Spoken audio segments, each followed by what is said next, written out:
Hassan Iqiyoussen est un personnage qui a déjà fait parler de lui. En fait, la famille a, disons, organisé des réseaux avec la bienveillance clientéliste de quelques mairies autour de deux nains.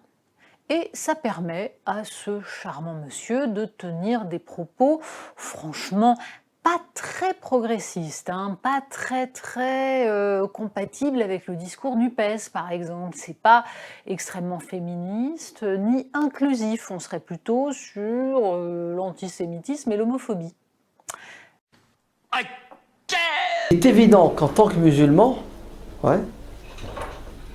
je condamne l'homosexualité parce que nous la considérons comme un péché. Comme je condamne d'ailleurs la consommation d'alcool, parce que pour nous c'est un péché. Comme je condamne le vol et le viol. Alors que nous avons une religion, nous avons une spiritualité, nous avons une philosophie qui nous dit qu'il y a des choses qui sont interdites pour des raisons claires et nettes, des choses qui sont autorisées pour des raisons claires et nettes. Donc chez nous, musulmans, l'homosexualité n'est pas la bienvenue, elle est condamnée par les textes de manière claire, nette et précise. On est d'accord? Et j'ai le droit de penser ça. Et ce n'est pas parce que je pense et je crois que l'homosexualité est haram, illicite, interdit, c'est un péché, que je pars en croisade et je cherche les homosexuels pour les pendre. C'est un raccourci qui n'a aucun sens, puisque ma religion me dit que tous les êtres humains sont des pécheurs. Vous êtes bien d'accord? Que l'obni Adam khata. Deuxièmement, je ne suis pas investi de cette mission qui est d'espionner, de fouiner dans l'intimité des gens pour savoir est-ce qu'ils ont péché ou ils n'ont pas péché. Le contraire, la règle chez nos musulmans, c'est que quand quelqu'un fait un péché, on ne le dévoile pas. Ouais. Tu vois un musulman qui fait un péché, il ne faut pas le crier sur les toits, il ne faut pas en parler, tu fais risette. Man satara musliman, eh oui, satarahullah. Celui qui cache les défauts, les erreurs, les manquements, les défauts de son frère, Dieu, le jour de la résurrection, il cachera ses défauts. Celui qui court après les défauts de son frère, c'est ce qui va lui arriver. Dieu le mettra à nu au grand public. Donc chez nous, t'es homosexuel, déjà j'ai pas le savoir, et normalement je le saurai jamais, si tu me le dis pas ou si je te vois pas. Si je te vois, je me tais. Je le dis pas, j'ai pas à le dire. Je n'ai pas le droit de le dire. Tu le conseilles. C'est évident que je vais le conseiller. Je vais le conseiller de manière sage, intelligente, je vais être un fin pédagogue, je vais tout faire pour essayer de le rapprocher, ne pas l'éloigner. D'accord? C'est évident. Mais nous ne sommes pas des inquisiteurs qui condamnent les gens, c'est faux. D'accord? D'ailleurs, est-ce qu'il y a des musulmans homosexuels? Il y en a. Attendez, il y a des musulmans alcooliques. Arabes, il y en a, oui. Non, des musulmans. Non, des musulmans. Je ne parle pas d'arabes. Moi, je te parle de musulmans. Il y a des prénoms musulmans qui sont... Non, des musulmans qui font la prière. Ah, ça. Non, des musulmans qui font la prière. Laissez la mosquée. Des musulmans qui font la prière. Des musulmans qui font le pèlerinage. Des musulmans qui donnent la zakat. Non, vous n'avez pas compris, je recommence. Est-ce qu'il y a des musulmans pieux, pratiquants, qui sont homosexuels? Normalement, non. Oh là là. Normalement, non. Alors, sachant que ça ne réglera pas tout, Hassan Iqiyoussen a une chaîne YouTube, 169 000 abonnés à cette chaîne, et il pourra continuer à sévir sur le net. Donc, la mise en scène de Gérald Darmanin est parfaitement légitime quand il s'agit d'expulser quelqu'un qui ne respecte pas les valeurs de la France et qui n'a strictement rien à faire de nos règles de vie. En revanche, en termes d'efficacité, il va falloir sans doute chercher autre chose. Le père Beige que vous avez foutu dehors? Vous me dites, l'autre folle va rappliquer, l'autre folle va rappliquer. Moi, je vois arriver une femme, je me dis, c'est elle, c'est la folingue.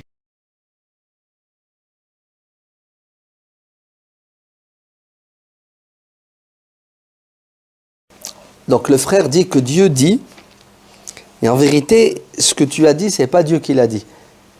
C'est toi, parce que tu as parlé en français, donc ce que tu viens de dire, c'est pas la parole de Dieu. C'est ta parole. Vous avez compris? Quand quelqu'un vous dit Dieu a dit, et il vous cite quelque chose en français, en anglais, en chinois, en russe, il n'a pas le droit de dire Dieu a dit. Parce que Dieu, il n'a pas dit. C'est ce que tu as compris de ce que Dieu a dit. Vous avez compris? Alors, Dieu dit dans le Coran, Ya ayyuhalladhina amanu. Ah, là, je peux me permettre. Vous avez vu? Ya ayyuhalladhina amanu, la tattakhidu aduwi wa aduwakum awliya'a. Dans un autre verset, Dieu dit Ya ayyuhalladhina amanu, la tattakhidu al-yahuda wan-nasara awliya. D'accord? Donc, je l'ai dit en arabe. C'est la parole de Dieu. Maintenant, qu'est-ce que je vais faire? Je vais traduire. C'est quoi la traduction? C'est une interprétation. C'est une compréhension. Hein? Je l'ai dit en arabe. Moi, j'ai compris. J'ai compris ce que ça veut dire. Non. Je pense que ça veut dire ça. Oh, vous avez vu déjà? Calme-toi. Un peu de modestie. Ouais. C'est vrai. Les musulmans, quand ils parlent, on dirait que ils ont la révélation. Allah, il a dit. Oh, calme-toi. C'est ce que tu penses que Dieu a dit. C'est ce que tu as compris de ce que Dieu a dit. Un peu de modestie et un peu de doute. Peut-être que tu as raison, peut-être que tu as tort. Sinon, wallah, nous tombons dans quoi? Dans l'arrogance et après la véhémence, la violence. Obligatoirement. Celui qui pense et qui croit détenir la vérité, automatiquement, il devient une bombe. Ah oui? Parce que il est binaire. Si j'ai la vérité, automatiquement, toi, t'as quoi? Bah, t'as le mensonge. Il n'y a qu'une vérité, il n'y en a pas deux. Donc, qu'est-ce que veut dire ces versets? Quelle est l'interprétation de ces versets? Pour comprendre un verset du Coran, il faut le comprendre à la lumière du reste du Coran. Prendre un verset et le comprendre tout seul, c'est un égarement manifeste. Quand le verset est clair, il n'y a pas matière à cogiter ni à réfléchir, il est clair. Quand un verset interpelle la raison humaine pour être compris, la première des choses qu'il faut faire pour le comprendre, c'est le comprendre à la lumière des versets qui sont clairs. Lui, il est équivoque, ce verset, mais on a des versets univoques. Un verset univoque, ça veut dire quoi? Il n'a qu'un sens. Équivoque, ça veut dire qu'il peut avoir plusieurs sens. Un verset qui peut avoir plusieurs sens, il faut le comprendre à la lumière du verset qui a un sens. Ce verset, je ne dois pas prendre... Bon, ma traduction là, regardez là, elle est peut-être fausse. Ouais. Je ne dois pas prendre comme amis les juifs et les chrétiens. Ouais. C'est vrai, c'est faux. Comment il faut le comprendre?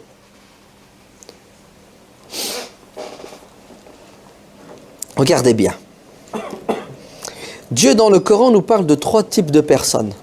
Il nous parle des croyants, al-mu'minun. Il nous parle de al-kafirun, donc musulmans et... Alors, on va apprendre un vocabulaire qui est plus juste. Ouais. Les musulmans, les musulmans, mu'minun, et les non-musulmans. D'accord? Dites pas mécréants. Parce que la personne là, qui n'est pas musulmane, bah, elle croit en autre chose. Le chrétien, il croit en quelque chose, il n'est pas mécréant. Maintenant, ce en quoi il croit, c'est pas la même chose que toi. Et en vérité, tout être humain est à la fois croyant et non-croyant. قُلْ يَا أَيُّهَا الْكَافِرُونَ لَا أَعْبُدُ مَا تَعْبُدُونَ وَلَا أَنْتُمْ عَابِدُونَ مَا أَعْبُدُ. C'est ce que ça veut dire.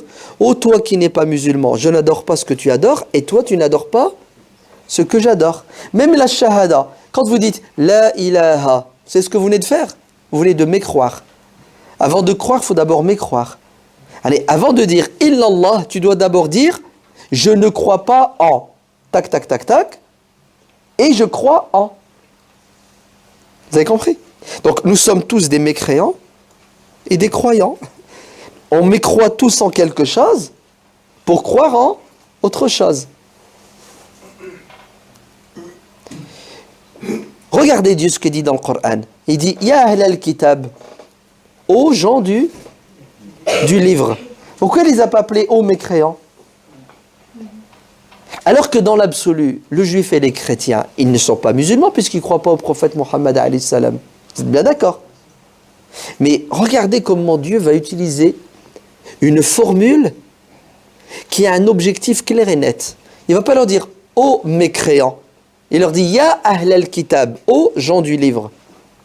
C'est ce que ça veut dire. Ça veut dire « ô vous qui croyez en partie comme nous ». Car les gens du livre, ils ont des croyances comme les nôtres. Et ils ont des croyances différentes des nôtres. Faites très attention au vocabulaire que vous utilisez. Car une expression, un mot peut faire fuir quelqu'un. Le Coran est très précis.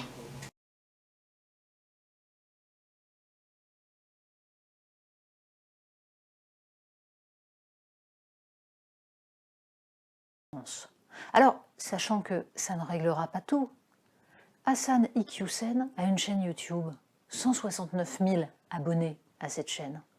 Et il pourra continuer à sévir sur le net.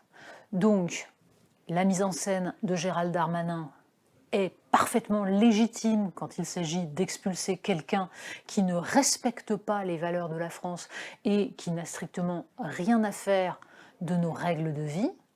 En revanche, en termes d'efficacité, il va falloir sans doute chercher autre chose. C'est cela. Lance la gueuse. Moi aussi, je vais manger mes frites par terre. Toi, tu n'es point gueux, mon fillot. Tu es un Montmirail.